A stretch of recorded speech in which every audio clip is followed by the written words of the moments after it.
We're live. Hi, YouTube. Hello, YouTube. Hello. Welcome back to us. Mm-hmm. It's been a hot minute. It has been too long. too long. This list sucks. This list sucks. This list sucks. This list sucks. It sucks. Hey. It sucks, but sometimes it doesn't. And there is a pretty good week this week. Yeah. Yeah. In terms of the selections. It's exciting. We have to give it to them credit where credit's due. Yeah. You know. And it's exciting when we get to weeks where it's just where there's a lot of good music to listen to. It's a pleasure to listen to each album. Yeah. This is one of those. It doesn't ever feel like exactly. Yeah. Speaking of not working, we haven't been around for a couple of weeks, but that's because we've been not working. So yeah, we've been real busy. Yeah, super busy. But now I think we're gonna get back to work for a little bit before. I think we're fairly in the clear. Yeah, there's there's one roadblock coming up. Yeah. At the end of this month, but then after that, I think we're pretty free and clear again. Maybe. Speaking of which, have you seen anything about tickets for that yet? No. They're paper tickets, right? I have electronic tickets for that. Oh, and for those unaware, we're talking about the Fish Halloween shows. At the only reason was because I haven't even been thinking about the fact that today was October 1st. Yeah, it still feels like summer to me. I know. It's still hot outside in Iowa. Yeah, but it's stupid though, because my brain is like, man, this has been the best summer, and it's so much more to come. But yeah, it's not summer anymore. No, it went by super fast. It did. I mean, as per usual. But today in the mail, I got tickets for the Gwen Stefani show that we're going to before the Fish Run out in Vegas. Yeah, there you go. And so it was one of those reminders where it was like, oh man, this is not that far away now. You know what I mean? We're only a few weeks away from.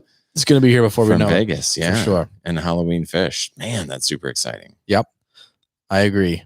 And it's going to be right here. So, but we get a couple weeks where we're going to be on schedule for the most part. Yes, at least it'll be at some point in the weekend. Some point in the weekend. Have you listened to any new music?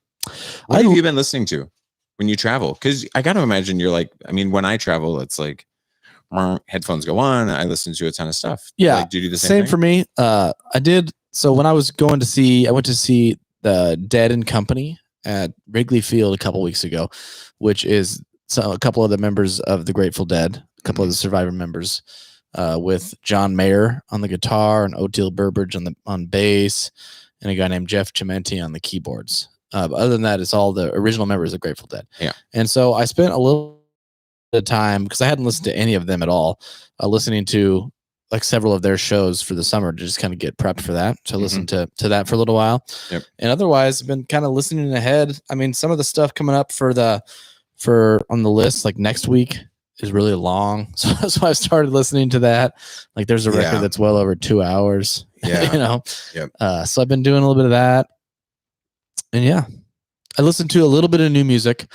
Today, there was an album released that was a collaboration between Lady Gaga and Tony Bennett. Did you do that? I listened to one of the songs, and it was great. It was really, really good. The only reason I didn't listen to the rest was because I don't know if it was just not uploaded yet on Spotify, but I couldn't find the full album yet this morning at like 7:30. So I'm sure it's there now. I've seen that happen a couple of times where it takes a little bit, for the whole album to come up. I saw that dropped today, but I didn't listen to it because I also saw that Ministry dropped a new album, and I'm a huge sucker for Ministry when it's Ministry done well, and this is pretty well done. Yeah.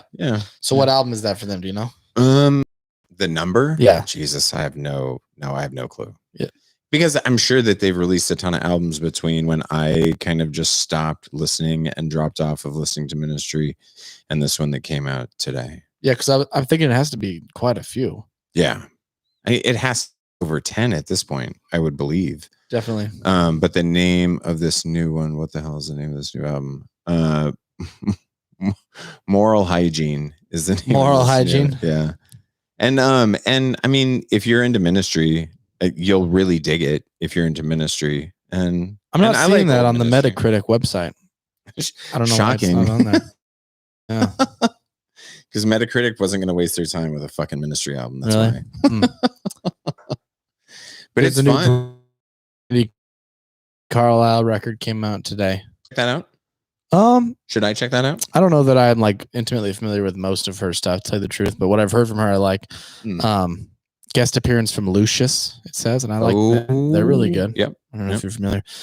New Neil Young live record was released today. Carnegie Hall, 1970. Oh, I would really? Wow. Yeah. I would absolutely do Neil Young live from 1970. I thought you were going to say from 2019, and I would have been like, last year. I'm gonna fucking hard pass that. Holy shit.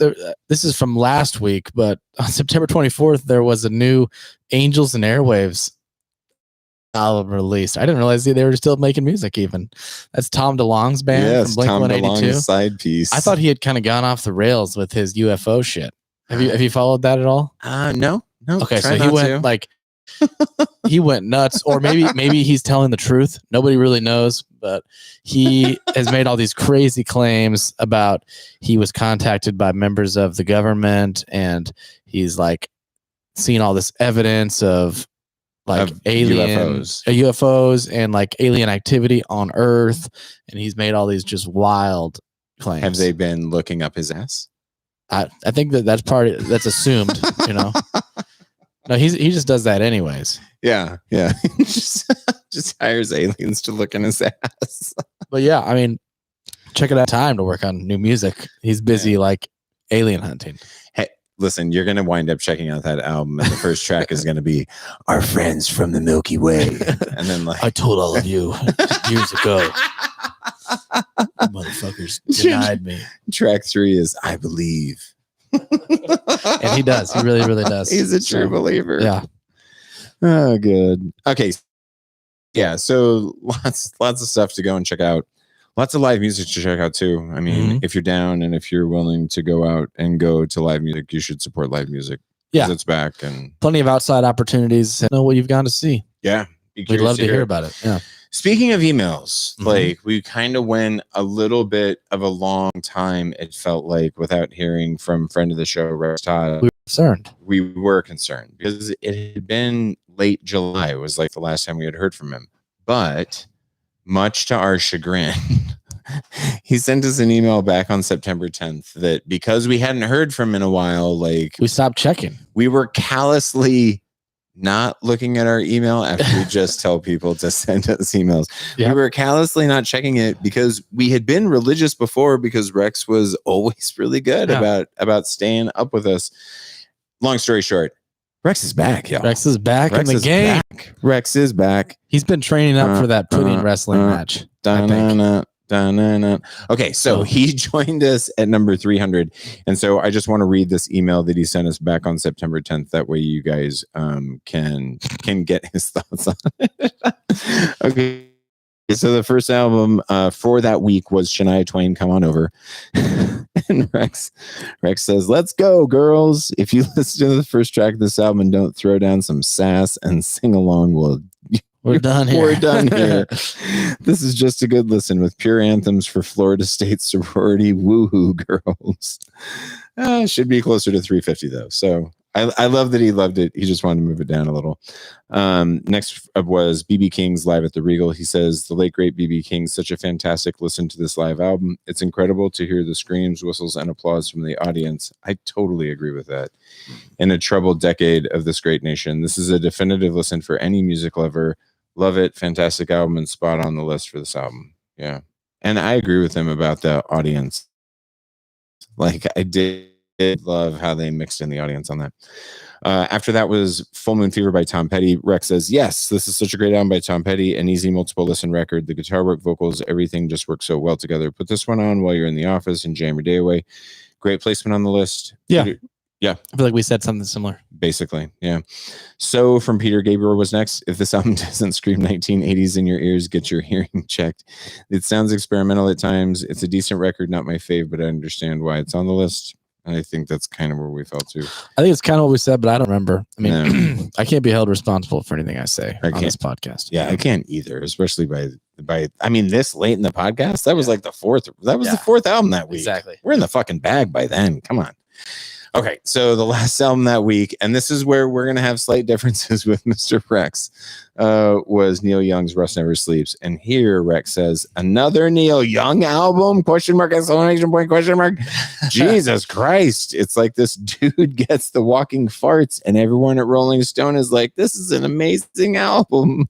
I do have to agree with him on that. They fucking love him, but maybe it's for good reason. You know? I've loved all of this Neil Young, but I also came into this. And this is, because this is a conversation you and I had, and I'm sure that we've mentioned on the podcast before. Like, I'm not super familiar with much of Neil Young's catalog at all, you know. So these are all just like wonderful little treats for me. Like a lot of them are pleasant surprises, but exactly sounds like Rex has had some bad experiences or something. I mean, there's trauma. There's definitely some past trauma. There's trauma connected to Neil Young. I mean, you can get that stuff figured out, Rex. Yeah, Rex. Get over it with the Neil Young. I mean, there's. All right, do you want to go? We'll talk to you once a week for about an hour and a half. We'll talk to you once a week for about 90 minutes. Yep. We'll tell you all of our problems with this fucking list. We have a lot, so let's get into this. Although I do not have a problem with the first album for this week. Yeah. So again, just quick little recap here for those who are just diving in blind. We are going through Rolling Stone's list of the 500 greatest albums of all time, 5 albums at a time, letting you guys know what we think. Oh, spoiler alert. Mostly we don't like it. Mostly it sucks. Yes. So here we are picking things up at 295 today with Daft Punk's Random Access Memories from 2013. Yeah. Having played a massive role in the rise of EDM in the late 2000s, Thomas Bangalter and Guy Manuel de Homem Cristo turned away from EDM altogether for a 70s disco record featuring appearances by Donna Summer, producer Giorgio Moroder, and Chic's Nile Rodgers, who played guitar on the gigantic hit Get Lucky. The result was a mushy, otherworldly concept LP that was retro, futuristic, trippy, and weirdly human all at once. That is a pretty solid description, those last 4 adjectives that they provided. Yeah, retro, futuristic, trippy, and weirdly human. I like that. I do too. It kind of sums it up. Definitely the human part. And I don't know, are you super familiar with the earlier Daft Punk catalog? Some of it. Yeah. Like, everybody knows like the Around the World and the Harder, Better, Faster, Stronger. Yeah. So those are both from the same album. No, Around the World is from Homework, and then Bigger, Better, Faster, Stronger is from Discovery, I think. Oh, okay. I was thinking that they were both from Discovery. No, Around the World is from Homework, from their debut. That one also has Defunk on it too. But those are those are super heavy electronic. You know what I mean? Yeah. All voices are or digitized in some way. And that was one of the most beautiful about this record, was like the use of live instrumentation all the way through, and the vocals, like, man, these vocals were great all the way through it. Although there was a decent amount of the electronic vocals on this too, right? They were still present. Yeah. But it wasn't nearly as ubiquitous as what you saw on it was basically every track on the other ones. Yeah. And it's not that it was bad, because I love early Daft Punk. I've been on a little bit of an early Daft Punk kick because this record kind of spun me for the past couple of weeks. But yeah, this is better, and I'm glad that this is on the list. Really glad it's on the list. So before we get too into this one, do you think this is the only one on the list? I was having a conversation with someone that was saying that they were sure that Discovery had to be on the list. I would be surprised, honestly. Okay. Yeah. I think this is the only one on the list. That was what I was thinking. Yeah. This had to be by far their most successful record, right? Without a doubt. Yeah. Get Lucky alone. Yeah, Get Lucky was huge. Get Still Lucky is was huge. such a monster fucking hit. Yeah. You almost never see a band, like a live local band, that plays that style of music in any way that doesn't cover that song. Exactly. You know, it's just like every band does it. Yeah. With good reason. It's a great song. I mean, it's so simple. It's 4 chords the entire time. It's got Nile Rodgers playing guitar on it. You know, there's several tunes on this album that sounded like Nile Rodgers, but I think that's the only one he's actually on. But then all of the rest of the features throughout the rest of this album, right? Julian There's a fucking ton, dude. Like, yeah, there's quite a few. Ton of Paul Williams on Touch. Yeah. Well, Paul Williams is on a couple of them. Is he? Yeah. And then, of course, Todd Edwards, Giorgio Moroder. Yeah, on that track, which I is all about that. him. It's so fucking. I love the way they did that. Like, so it starts off with like Giorgio Moroder, who's a famous music producer and musician, kind of just telling the story of his life and how he came up and talking about, he's German, right? Mm-hmm. And just growing up in Germany, and he was talking about going to discotheques and how he'd play the 8 songs that he had on his repertoire, and then he would sleep in the parking lot because he didn't want to deal with driving away. And then eventually, like, the beat slowly starts to ease in, and he's still talking, but it's like in meter with the rhythm, the way they lined it up. Yeah. And then it kind of eventually his voice fades out, and it just gives way to the song, and it's long. It's a really long track. I think it's like 8 minutes, isn't it? It's like a jam, though, yeah, right? It is. Because the way that it basically, it's almost like free soloing over a melody, and that solo gets passed along like it would in a jazz type of structure. Yeah. And that's a great example. So one thing we've talked a lot on this podcast about is the DJ formula. Yeah. Textbook on that, and on several other songs on this record. Yes. And they do it so well. And just as a little recap, like, I think we introduced this like maybe 150 albums ago or something, but the DJ formula is kind of like what we call it. And I don't know, but I'm sure that people call it different things, but that's what we call it. And it is like the slow, gradual addition of layers, of new pieces that all meld together. And then sometimes like the stripping away of maybe half of the pieces, and then sudden re-entry of all of those, like drops, yeah, like tracks, like pieces of the track will get pulled away and then they'll get dropped back in. So yeah, I mean, this is it. And like JB was saying, it's all over. I put 5 stars next to Giorgio by Moroder. I did as well. Loved it. Love Yourself to Dance was 5 stars. Get Lucky was 5 stars. So what were all your? Yeah, tell me all your 5 stars. Those 3 are what I put 5 stars next to. I have 4 stars next to Doing It Right towards the end of the album. I had a lot of stars on this one. This is probably my most starred record of the week. Maybe I would need to look ahead and look at a couple others, but I gave 5 stars to Give Life Back to Music. I love that one. Yes. 5 stars to Giorgio. 5 stars to Instant Crush with the Julian Casablancas. 5 stars to Lose Yourself to Dance. And 5 stars to Doing It Right. Yeah. Seriously. I love Doing It Right. Yeah. It's mine too. Like, nothing has less than 3 stars. And that's the thing with me. Like, I had those couple with 5s. I had a couple with 4, and then everything else basically has 3 for me. But it's all wonderful. Yeah, it's amazing. All absolutely wonderful. It's a long album. It's a long listen, but the concept is really it's beautifully orchestrated all the way through top to bottom. And get lost. So good. And I just love the guys. I mean, they just seem like nerds, but they're just so like effortlessly cool at the same time. You know what I mean?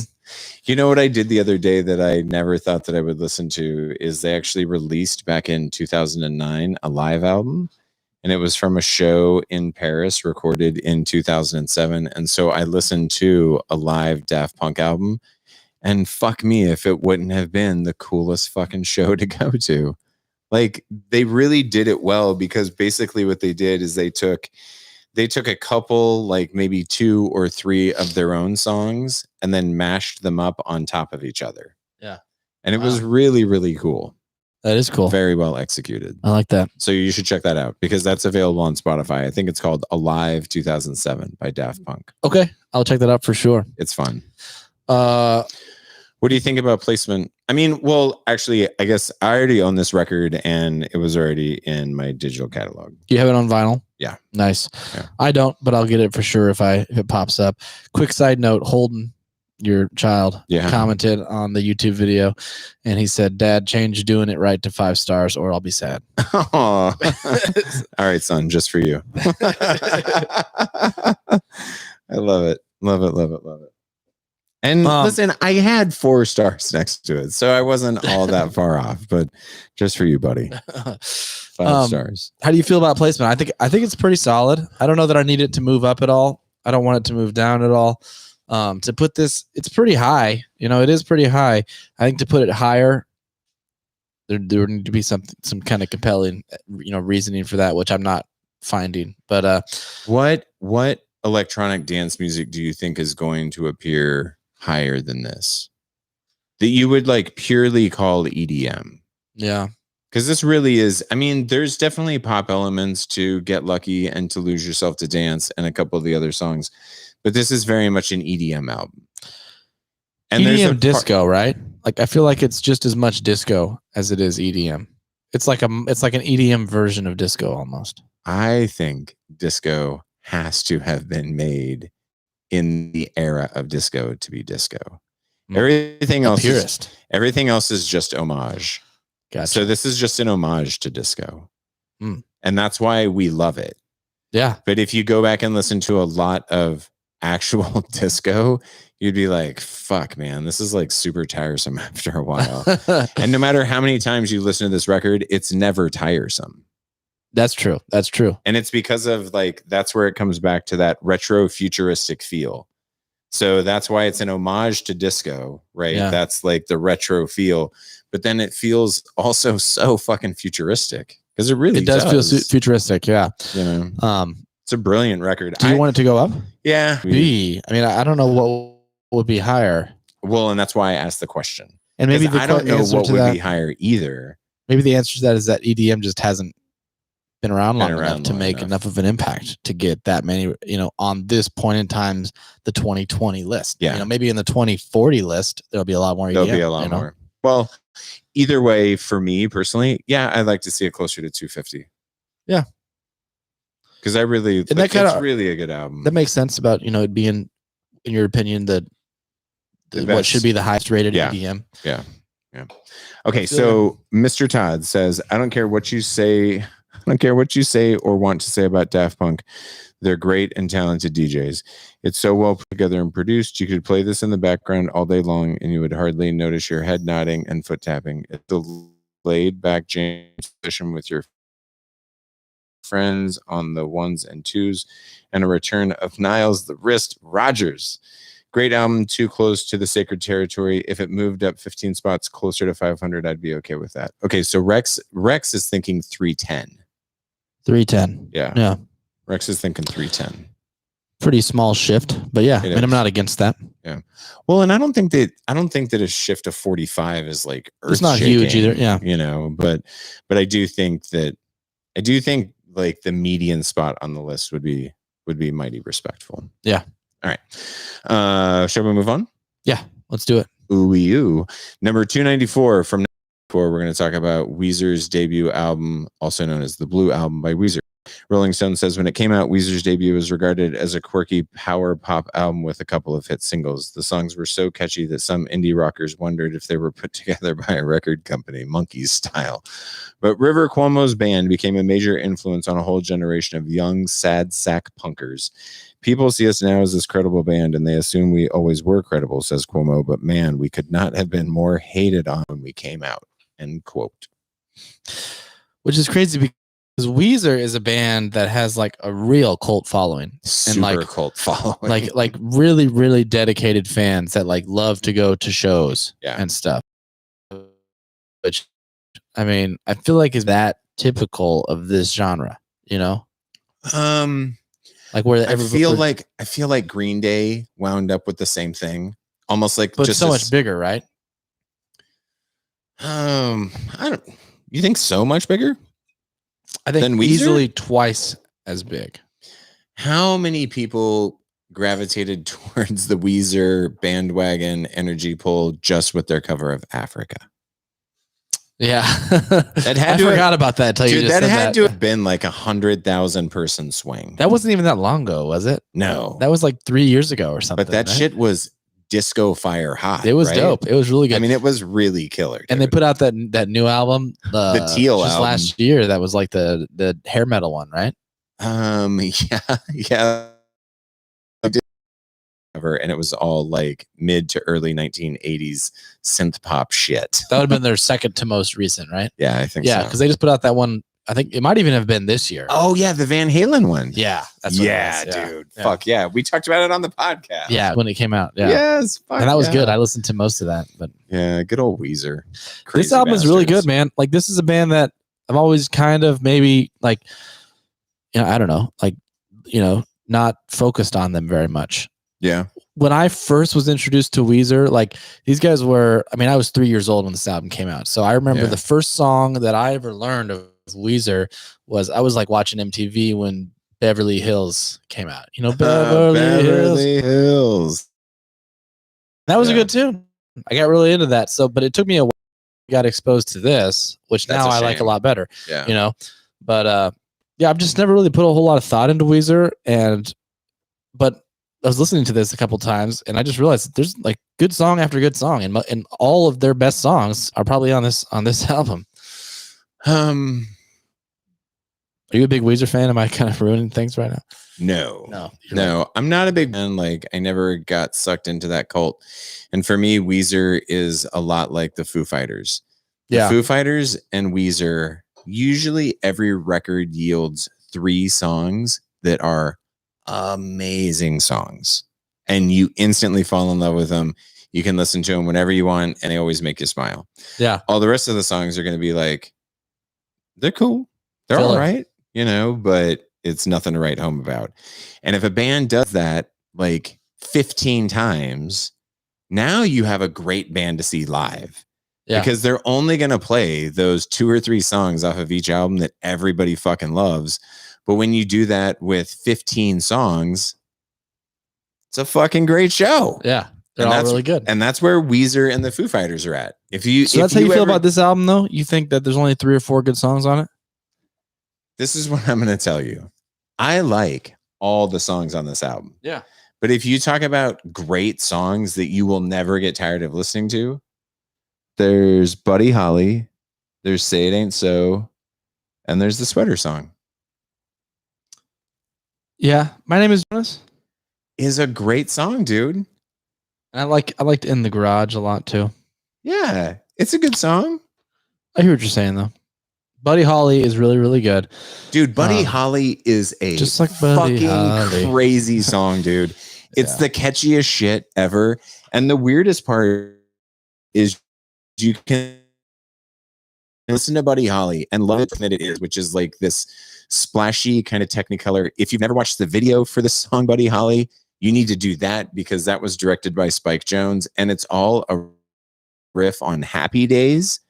So all of the members of the band are dressed like Happy Days. The Fonz is in it. Fucking all the characters from Happy Days are in the video.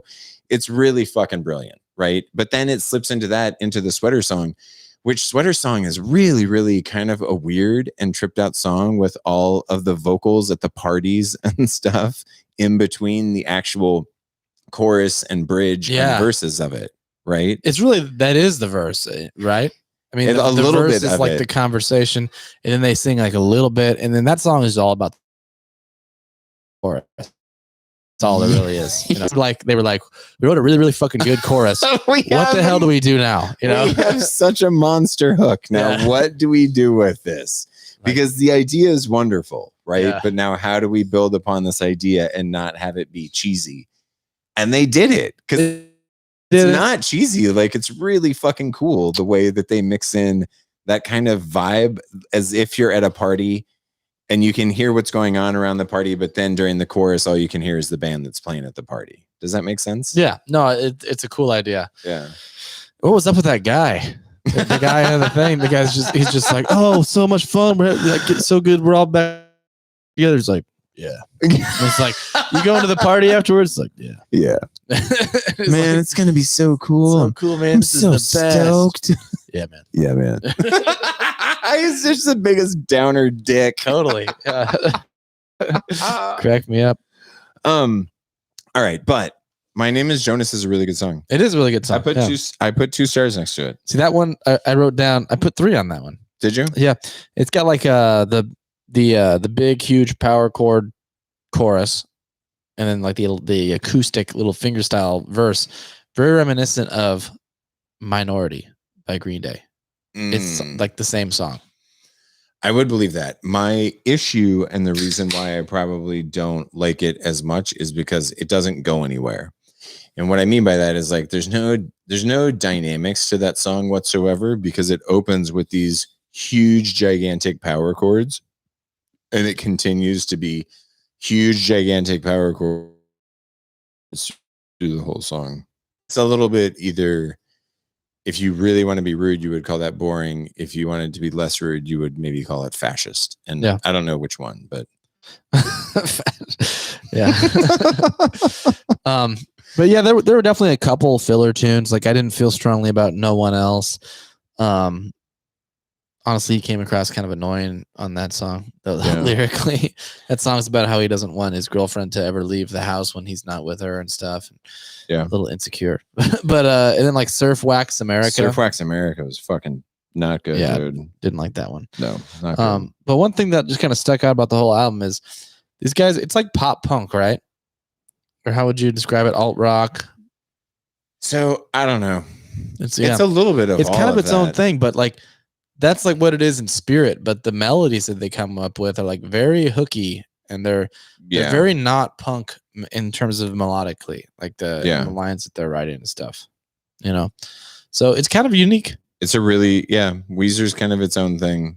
That's kind of why they have such a cult following, I think. Yeah, they become more typecast. If that makes sense, musically, they become a little bit more typecast as you get into the later albums. But you know, there's also albums like Pinkerton, which are super hardcore concept albums that I like. And I am not familiar with Pinkerton, but everybody that I'm not either, but that's what you always hear about. So do you think that's on the list? Or do you think this is the only Weezer? I think it is on the list only because I made the comment at one point in time that there's no fucking way that it's on the list. And I think Lee Stamper actually went through and said, no, it actually is on the list. Gotcha. So we might get to encounter it on the list, but even if we don't encounter it on the list at some point in time, I feel compelled that I need to, because all of the big cultists say that Pinkerton was like the masterpiece. And better it was than this one.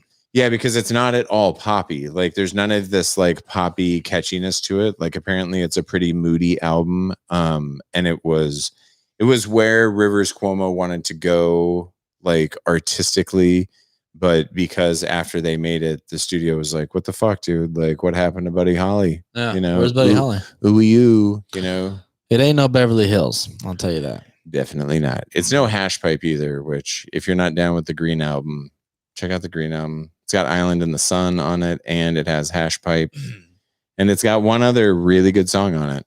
And then the rest of the album is just like filler. I mean, it's, and for those of you that aren't watching on YouTube, I'm just kind of flailing my hands around and shaking his head rapidly, but not with a very wide angle. Yeah. Okay. Not with any definitive meaning to be understood. I think I understand what you're trying to say, though. Yeah, I know you do. So this is, I will say, pleasantly surprised. Like, I liked it more than I expected because I mean, I knew the big hits, but I didn't know like a whole lot. But I think it's fucking crazy that this album is higher than Dookie by Green Day. I think it's nuts. Thank you. Yep, I'm right there with you. I think this should be 50 below Dookie. Yeah. I mean, for me, this album probably falls somewhere. I mean, all right. For me, it's crazy that this. Yeah. Like to me, I would actually just trade the Blue album for Dirt. But that being said, if you're going to represent Weezer on this list, this is my favorite Weezer album. And so from that standpoint, I'm not upset with it, but it probably needs to be a lot closer to 400 for me.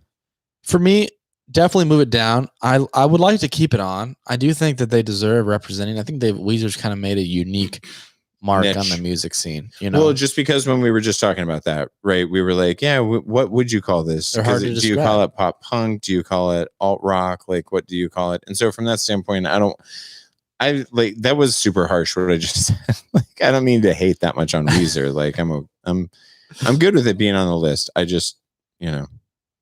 But yeah, way too high. Way too high. There's too many that are below this that it's just like, how do you even begin to make that argument?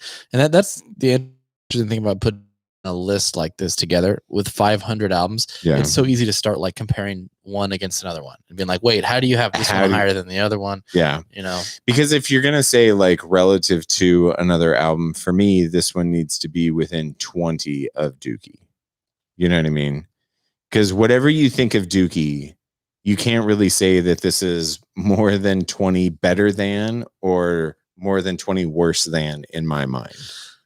I would say Dookie was far more influential. Like a huge amount more, in my opinion, in terms of like just the probably the wave of pop punk bands that it inspired, you know? Yeah. I think you can make the argument that Dookie inspired way more bands than this one did. Yes. I would agree with that. Yeah. Just if for nothing else, because Weezer was always kind of a cultish little weird thing. Kind of always like, like marginalized almost, you know? Yeah. Yeah, it was always its own different thing off to the side. Listen, I did own this album on digital though. Like this is one that I already had as part of my digital catalog, along with the Green album, along with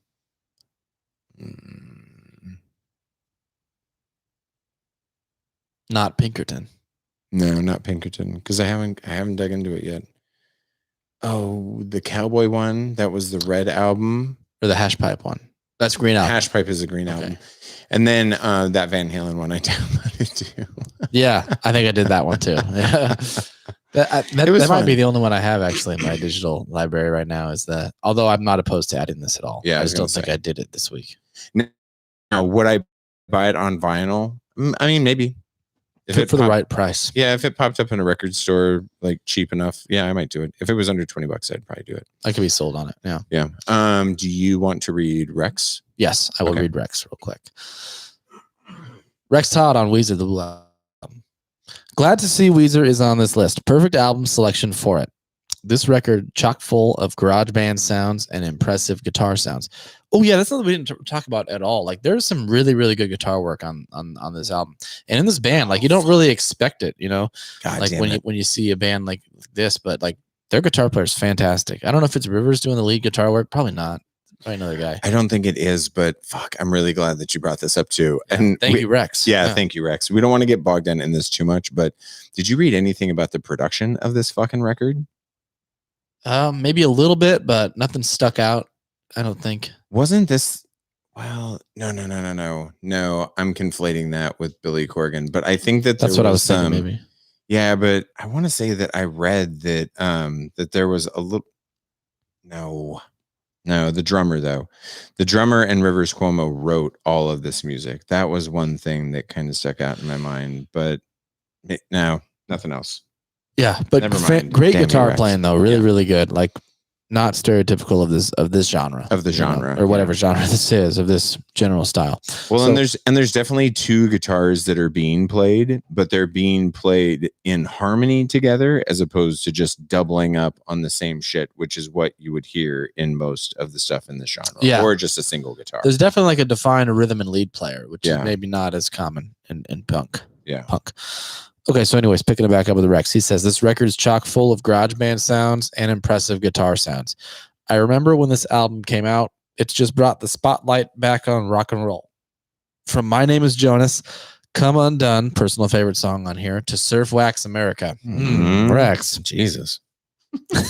This is just all-time classic nostalgia tracks. I'm so on the placement. Just because I'm so partial to this album, I'm going to have to concede on its placement.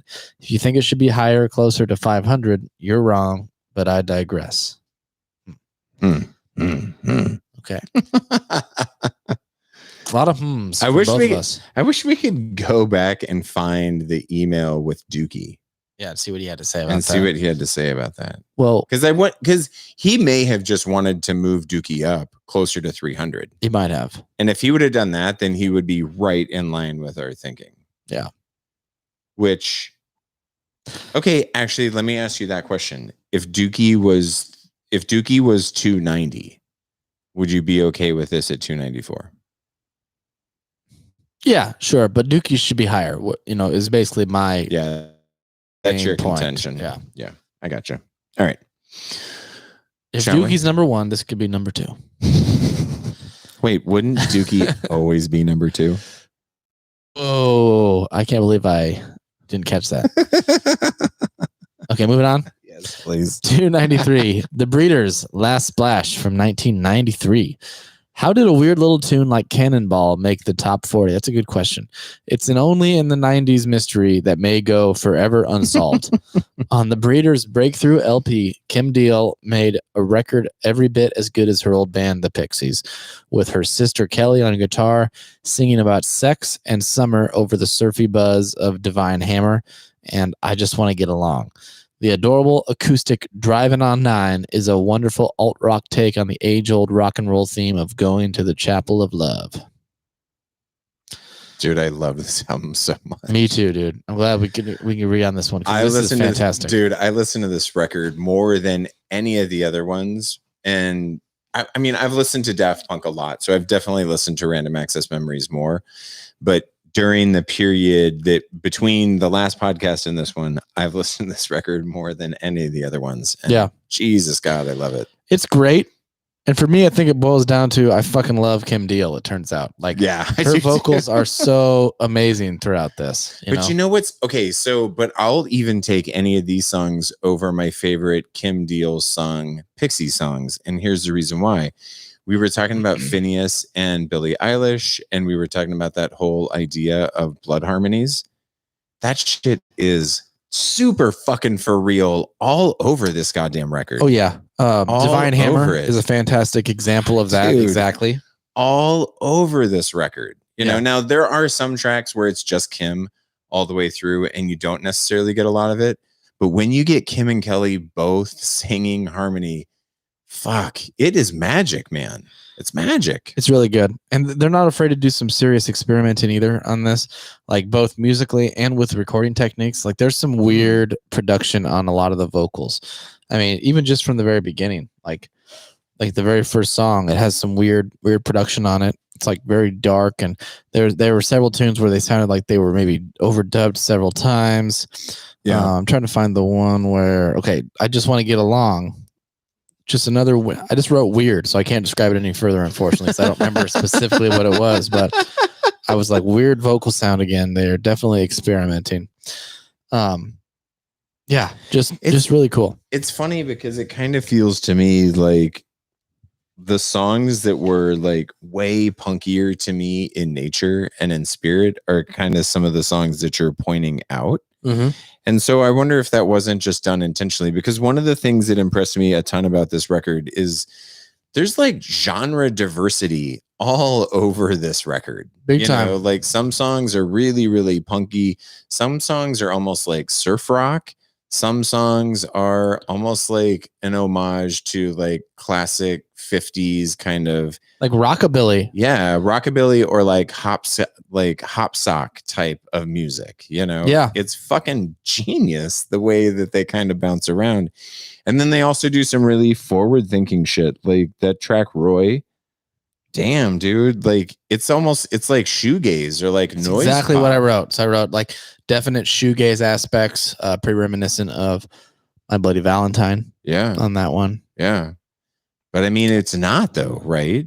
It's its own thing, but it has aspects of it, Yeah.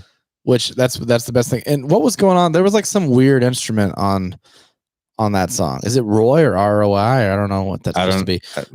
Was there a cello on that? I have no clue, but I know exactly what you're talking about because I think it might have been a cello. It sounds like a bowed instrument that's being distorted. Yeah. Right? It's almost like a cello run through a distortion pedal. Yeah. I don't know. That I put 5, like that was one of a handful of songs that I put 5 stars next to. There were even a couple instrumental tracks. Like Flipside, yeah, it was like a surf punk instrumental track. Yeah, basically. Yeah. I loved I Want to Get Along. Usually, I'm not the biggest fan of like talk style vocals. I complained about it when we listened to a Bob Dylan record recently. Yeah. But I love when Kim does the talking. Like it's great, and I love that. That's the whole chorus. She's just talking. She's like, I just want to get along. For some reason, I'm like, yeah, I'd like to get along too. Do you like Divine Hammer? Love Loved that. Loved Divine Hammer. That was one of the best examples of the harmony between her and her sister, I think. I fucking love Divine Hammer. I loved Hag. I did that song had me thinking of like shoegaze or even grunge. You know, the bass line, dude, it was pretty grungy. The fucking bass line in that song was super, super killer. And that was a pretty prevalent theme throughout. Was like the driving bass lines that were almost like kind of in charge of the whole tune. Yep. In terms of 5-star songs, I had 2 of them. I had Invisible Man. I gave that one 5 stars. Loved that one. Wow. And I also gave Do You Love Me Now 5 stars. Just incredible chord progression on that one. I got 4 stars. Loved everything about it. Do you have any 5-star tunes? Yeah. Cannonball. And Cannonball was top 40. And that's funny because like that led with that. And that was kind of a monster hit on this album. It was really the only one that I was super duper familiar with because I never really got into the Breeders when I was in high school. But everybody knew Cannonball, and I loved Cannonball back in the day. So I have 5 stars next to that one, 5 stars next to ROI or Roy, and then my other one is Driving on 9. Driving on 9 was great. Driving on 9. Yeah, it's like a swing tune. Yeah, like folk almost. Yeah, accordion on that one, mandolin on that one. Some really, really good writing too with the chord progressions. Yeah, exactly. But the accordion, and I wrote down fiddle. You heard a fiddle on that too, yeah? Probably. Yeah. Fucking loved it. And then 4 stars for Do You Love Me Now. So I also really, really enjoyed Do You Love Me Now and Divine Hammer. Do You Love Me Now? I mean, I've had that song stuck in my head for a couple days. Yeah. It's so good.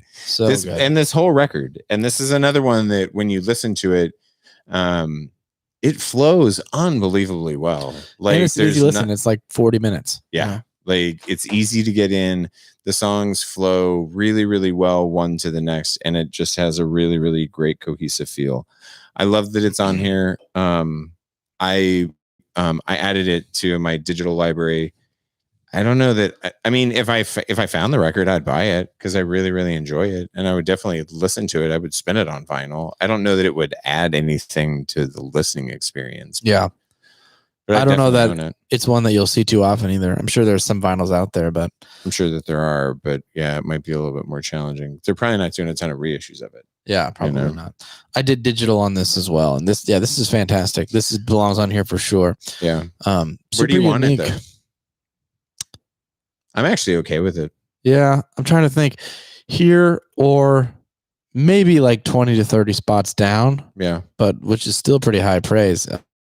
It is, I would say, like, low 300s is not bad. Like if you parked this at 325, that's not terrible. Yeah. But I also really, really loved it. Like I like it right where it's at. Yeah. This is going to be, I'm going to listen to this one again.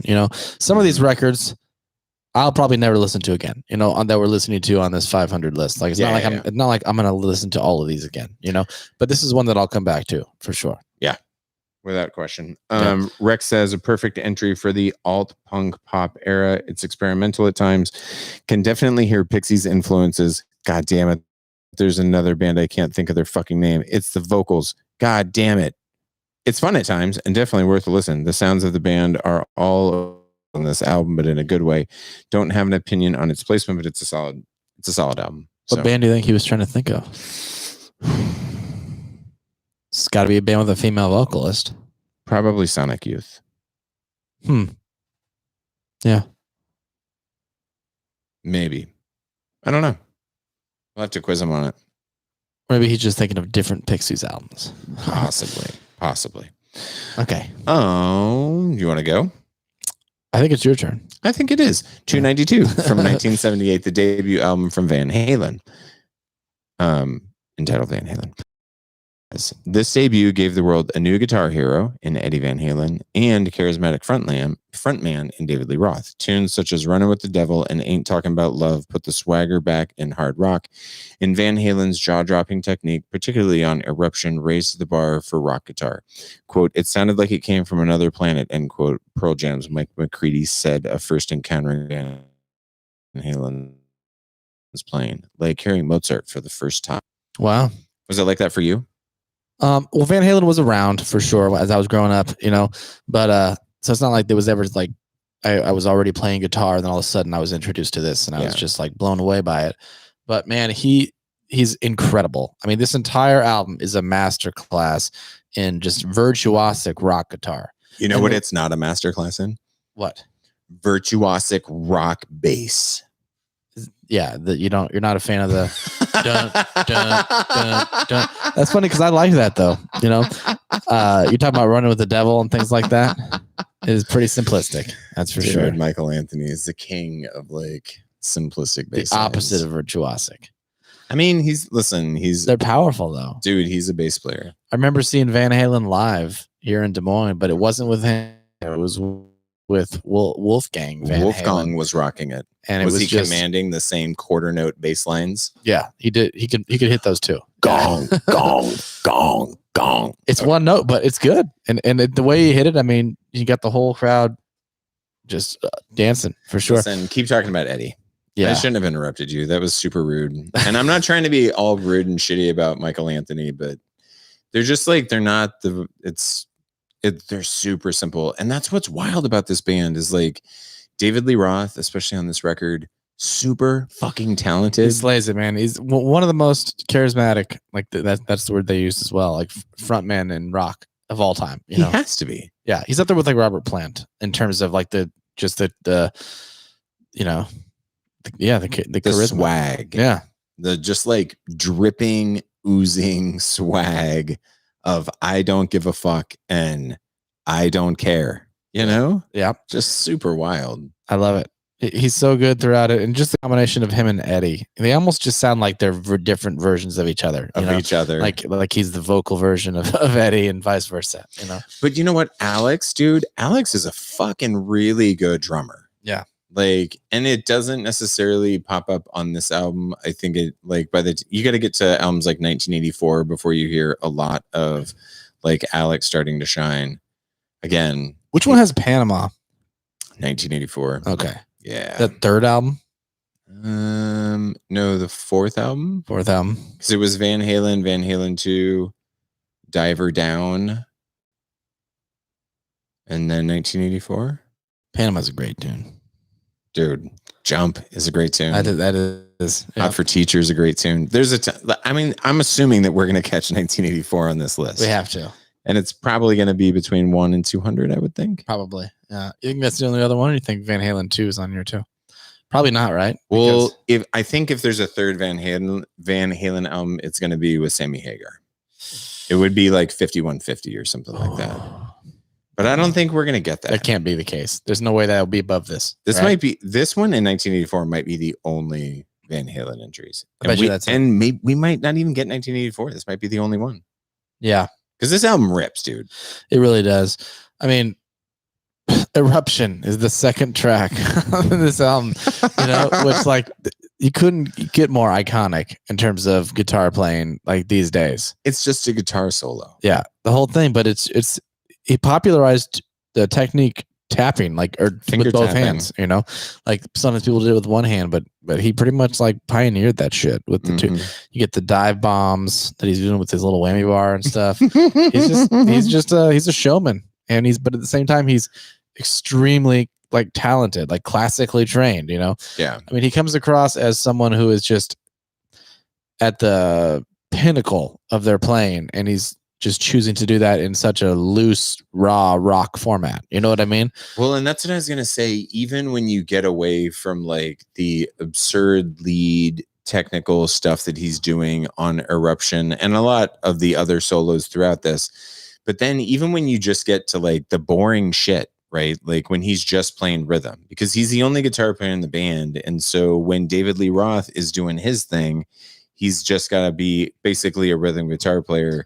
But that is done like with this loose yet accurate sense. Does that make sense? Yeah. Like it's incredibly competent and it's really, really accurate, but it doesn't necessarily sound overtly tight. Like there's still a looseness. There's still a looseness to it, and that's intentional. It's like a swagger to it, But it's like, and his rhythm parts, they are interesting enough that you could tune into them and not focus on David Lee Roth. But at the same time, they don't distract from David Lee Roth. It's a perfect compliment. Yeah. in my mind. Yeah, I agree. He reminds me in that way of Jimi Hendrix and of Stevie Ray Vaughan. Like the way that those guys both played rhythm.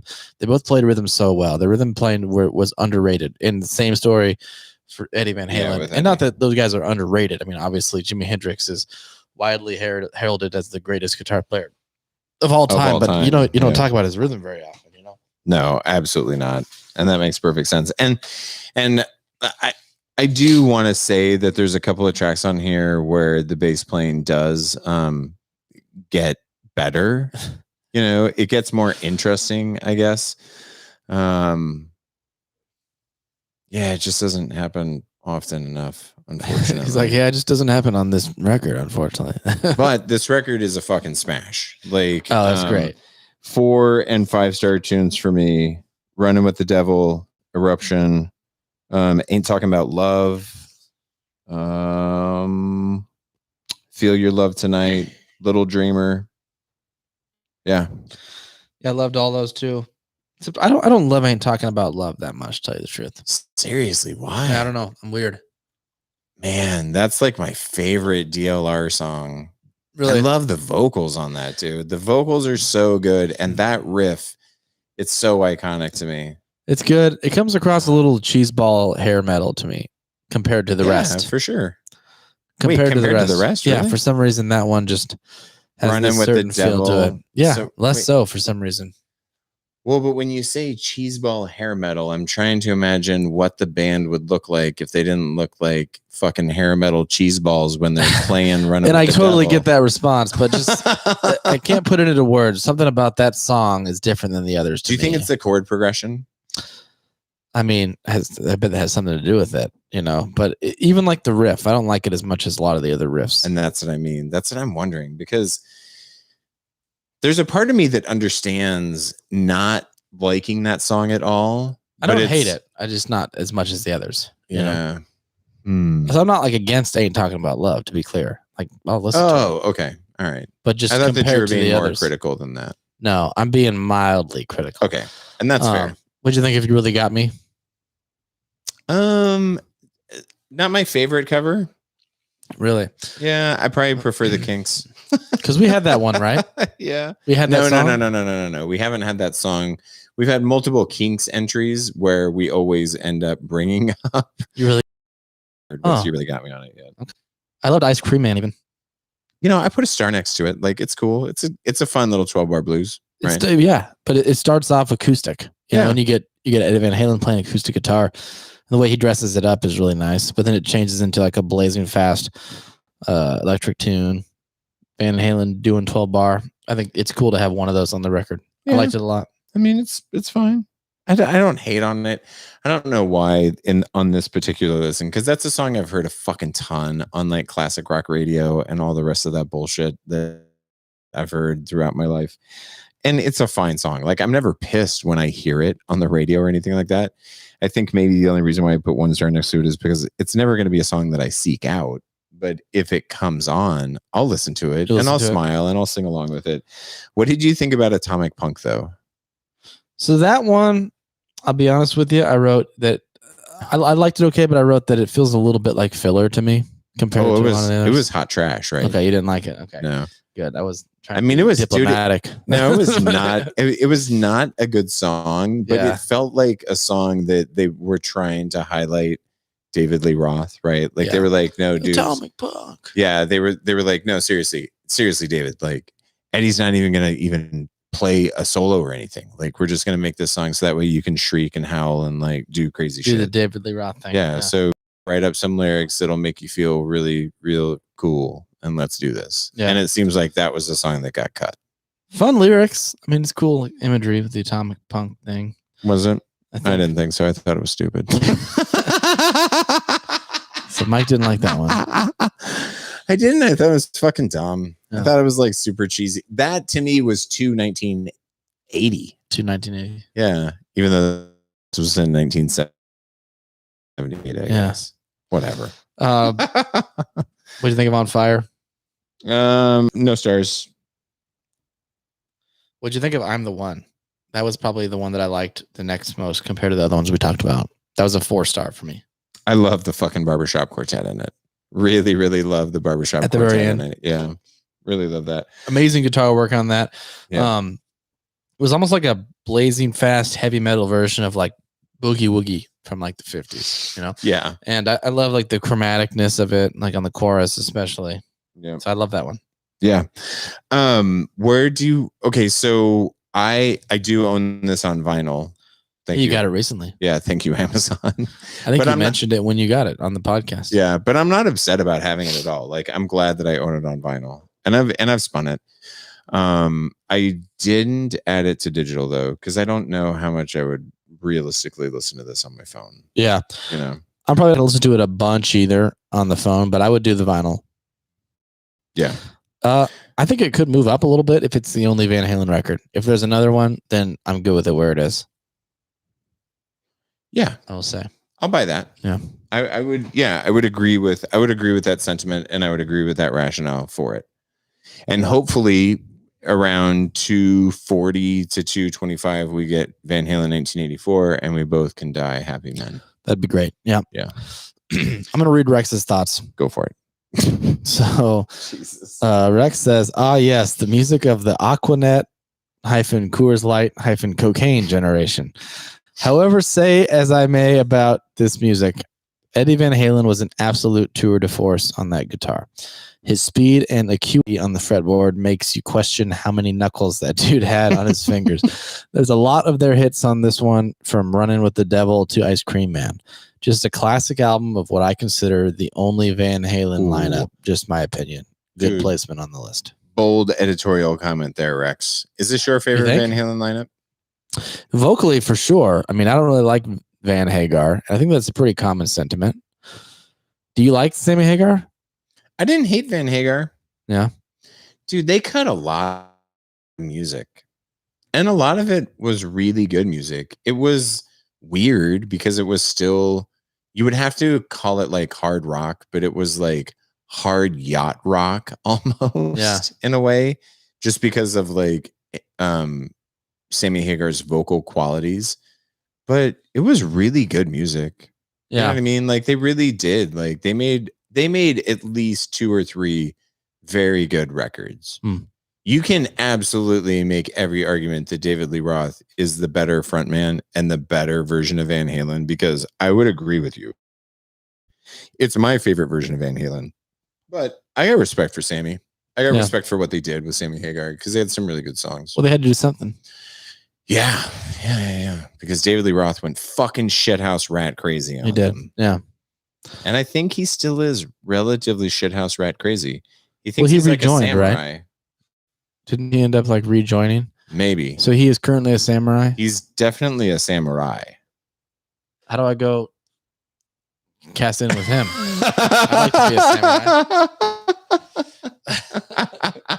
I don't know. There's an option in life to just become a samurai. I mean, it is when your name is David Lee Roth. Okay. All right. Am I reading this, or are you reading? I think I'm reading this. Okay. Read away. Okay. On this kinetic, shattering album, the group, especially a wonderkind named Beyonce Knowles, this would be a lot easier to read if the page wasn't jumping up and down on me, took a more hands-on approach to writing and producing, helping to craft juddering club singles like Bills, Bills, Bills and Bugaboo. The ballad Say My Name quickly became a modern standard. Say my name, say my name. No one is around you. Say, baby, I love you. See, I mean, yeah, that's a good tune. That's a banger. Let's be super honest though. This is a fucking Beyonce album. This is Beyonce with really good backup singers. And that is undoubtedly the importance of this album, is that it's a Beyonce album. You know, yeah. Because and it helped bring Beyonce to the forefront. And at the same time, I will also say they make reference to how this was like the last gasp of R&B vocal groups. It fucking really was. Like, there's been plenty of these weird super dude groups that wind up coming off of shows like X Factor out of Great Britain. You know what I mean? Like all these talent-based singing shows, you know, that like find singing talent. You get these weird boy band groups that get amalgamated out of that, but you don't get any like female super groups amalgamated out of any of those shows. When was Boys to Men? Was that before this? No. Yes. Early 90s. Early to mid 90s. Okay. See, this is late. It's 99. But like you had En Vogue too. Yeah. You know, En Vogue was like late 80s into the early 90s. You had Boys to Men, En Vogue. But then in the early 2000s, that's where you get only the boy bands, you know, like NSYNC and the Backstreet Boys. And that's more fucking Spice Girls. Spice Girls. It was weird though, because that was kind of like dance music. Yeah. Like there's even with Backstreet Boys and NSYNC, there's elements of R&B, but it's not R&B. But it's definitely not R&B. Yeah. Not like En Vogue or what Destiny's Child was doing, you know. Yeah. What do you think about this though? No, I mean, I love Beyonce and this is a Beyonce record, so Beyonce's really, really talented. Her vocals shine. But yeah, like whenever I came across a song where she wasn't singing the lead, I was like, but why? You know? Well, yeah, why not? Right. But why did you make that decision? It's kind of what I was trying to say. Yeah, exactly. Like, there's definitely some really catchy tunes on here. Bills is good. Bugaboo is good. Now That She's Gone is good. Did you like So Good? So Good is okay. So Good is not good. It's okay. Jumpin' was good. Say My Name is obviously, you know, a really, really, really good song.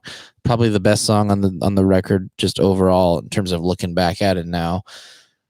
But I will say, I mean, this is not an album I'm ever really gonna go back and listen to ever, you know. Yeah. And I think the importance of this album is that it helped Beyonce kind of develop her career, and the later stuff that she did is going to be something that's a lot more worthwhile than this. Agree with all of that, with the exception of Say My Name is not the best song on this record. It's definitely been the most popular, but I love Temptation. Temptation was super dope. Way better than Say My Name. And so was Bills. Bills may have been like one of my more favorite tracks, because one of the things that they did on this record that I loved was like the lyrical content matched up with like the emotional qualities of the vocals. Yeah. In a way that just made it like seem so authentic. And I loved that. And I liked Bills. That was probably one of my second favorite tunes. And I gave that one 3 stars. Temptation, 0 stars. Oh. Fuck you. I wrote down all of the commandments though. Do you want to hear them? Yes. I'm going to read them off real quick. Okay, go. I don't want to spend a lot of time on it, but I did write down every single one. So, thou shalt not hate. Again, by the way, just the theme, the introduction of this is like just a silly little skit where they're acting like mafia dons or whatever. It's like, dumb Beyonce. Yeah. Mm-hmm. And then they decide they want to lay out the commandments. The commandment relationships, and they are as follows. Okay. Thou shalt not hate. Thou shalt pay bills. Mm-hmm. Thou shalt confess. Mm-hmm. Thou shalt not bug. Mm-hmm. Thou shalt not give into temptation. Mm-hmm. Thou shalt not think you got it like that. Mm-hmm. Thou shalt not leave me wondering. Mm-hmm. Thou shalt know when he's got to go. Oh, hell yeah. Thou shalt move on to the next. Mm-hmm. Thou shalt get your party on. Oh, hell yeah. Right. Thou shalt say my name. Say my name. Say my name. Thou shalt know she can love you. She can love you. She can't love you. If thou can wait, then thou shalt stay. Yeah, that one too. Yeah. That one too. Thou shalt cherish life. Oh. Those are the commandments. I actually liked that. I mean, I know that I was mocking like all. No, I love your additions there. I loved that. I actually liked how they tried to create some semblance of like thematic flow to the concept album almost. Yeah, I liked it. Some of the commandments are questionable, you know, like if you're aiming for the betterment of relationships, one of yours is thou shalt confess. And that song is all about her confessing to her man that she cheated on him and stole from him. Maybe one of the commandments maybe one of the commandments should just be to not do those things, rather than confess that you did them. You know what I mean? She's literally like, hey, you remember when you looked in your wallet and all your money was gone? It's because I took all my girls shopping and then we went on a vacation with all your money. And I cheated on you while I was on that vacation. So at least I'm telling you about it. God. But, I mean, the counterpoint to that is that's some baller ass shit for a woman to be singing in the late 1990s, right? Yeah. She's basically like, I can thug out just as hard as any other person that wants to talk about banging hoes and fucking doing everything else. I respect the fuck out of it. Early Missy Elliot. That had to be pretty early for her, right? Like mid-cycle Missy, I would say. Not super early. She was big enough that she didn't have to sing or rap. I mean, seriously, because that whole fucking song was just Missy going in the background. The reason I thought it was early is because they had the little nickname in between her. Oh, Misdemeanor. It was Missy Misdemeanor Elliot, which I feel like I don't see that much anymore. Well, because now it's just fucking Missy Elliot. She's become, she has become death. Yeah.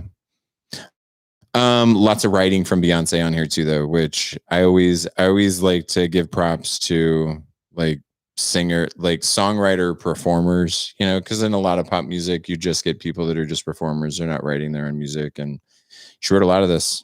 Yeah, that's impressive. Did the other girls write any of it? Yeah. I'm trying to think about how those writing credits worked out, though, because I looked at it and not Sam Smith, for fuck's sake, Google. Jesus, get with it.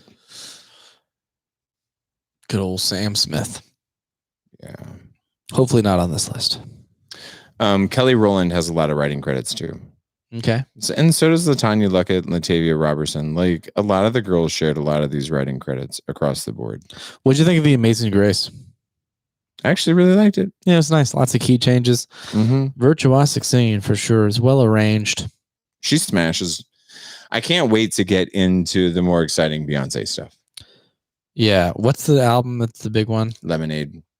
That has all the, like, if you like it, then you should have put a ring on it. Has that one on it? No. Oh, shit. Is not Lemonade.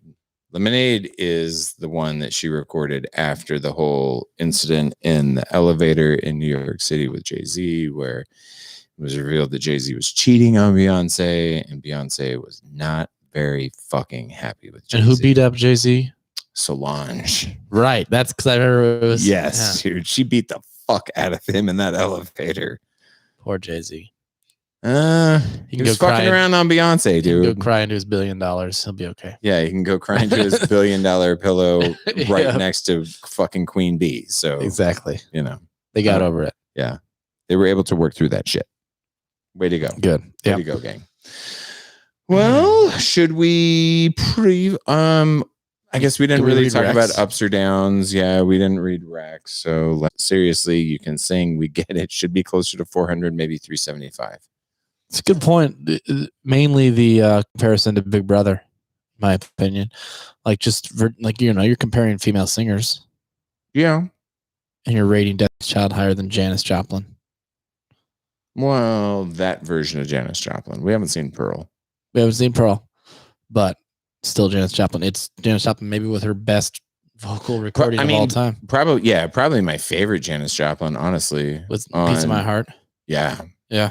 Yeah. So. Cheap Thrills is a fucking great album. Literally one of my favorites. But I don't hate Beyonce. Like, I fucking love Beyonce. I think she's great. Yeah, I think she's really, really good. Like, super, super talented. I agree lower, though, in my opinion, for this one. You want to see it at 400? 375 to 400? Between 4 and 5, I would say. Okay. Yeah, I don't necessarily want to drop it that low. If you wanted to drop it 35 to 40, I think that's okay. But especially once you get into the more mature Beyonce records, like, I think it'll give you a better appreciation for what she was doing here in this setting. And I think you might rethink it. You might not. We'll see. Yeah, absolutely. I'm willing to drop it a little bit, but I don't want to drop it a ton because I think it's a really good record. I think it's a pretty good record, but I think it's more about like what came after for me, at least. Yeah, I believe you. In terms of what will endure, Yes. in terms of just the music history. Yes. Okay, so should we preview next week? Yep. All right. So next week, the first record, and buckle in because it's a long one, but it's a really, really good one too. So at number 290, we're going to be talking about the double record from 2003 from Outkast, Speaker Box and The Love Below. And that's the one I was talking about. That's well over 2 hours. Yeah, it's like 2:15 for both of those records. 280. Super dope though. Yeah. No, very, very good. Super dope. Be fun to talk about. 289 is Bjork with Post. I love that record. I don't know it. I know Bjork a little bit, so I bet I know some of the tunes off of it. Yeah, that's exciting. She's weird, man. Are you familiar with Army of Me? Is that a song? Yeah. Not by name. Wait, actually, I think I am. Now that I just thought about it for a second. I'd have to hear it real quick. Or it's Army of One. It's either Army of Me or Army of One. There's a Fish song by the opposite name. Dude, that whole record. The Fish song really, is really Army of One. Okay, then it must be. I think it's Army of Me is the Bjork song, and I think I do know that song. Super dope. God, it's so good. Love that record. Okay, 288 after that is the debut from the Modern Lovers, titled "The Modern Lovers" from 1976. I don't know that. Don't know it at all. 287 is The Byrds, our first Byrds record with Mr. Tambourine Man. Yep. And the last one we'll talk about next week from 1999, Californication by the Red Hot Chili Peppers. First Chili Peppers. Yeah, super Probably going to get several of those, right? Probably going to get Blood Sugar Sex Magic. Definitely going to get Stadium Arcadium. Guarantee that. I bet you that's the highest. No, fuck. I bet you it is, dude. Okay, I will take that. I will take that bet versus Blood Sugar Sex Magic, because you're fucking crazy if you don't think that Blood Sugar Sex Magic will be higher than Stadium Arcadium. I feel like that was just such a huge, massive. That's like the comparing the American Idiot to the Dookie, and American Idiot's higher, for sure. Okay, listen. This is really going to be the very unpopular opinion of the night, but I'm going to go ahead and say it anyway. I can see a world where Stadium Arcadium is not on this list. Oh, it's here. It is. You confirm that? No, but I'm just pretty sure. I would be so monumentally shocked if it wasn't. Are we having another bet? How many bets do we have right now? I'm in the hole already. You're in the hole. You're fucking deep in the hole. But I mean, yeah, listen, I'll take that bet because I feel really, really good about Blood Sugar Sex Magic. All right, that's another bet established. We'll figure out the stakes later. Fuck me. Listen, I'm super sorry to do this, but did you scroll down beyond fucking Red Hot Chili Peppers? I did. God, fuck. God, fuck.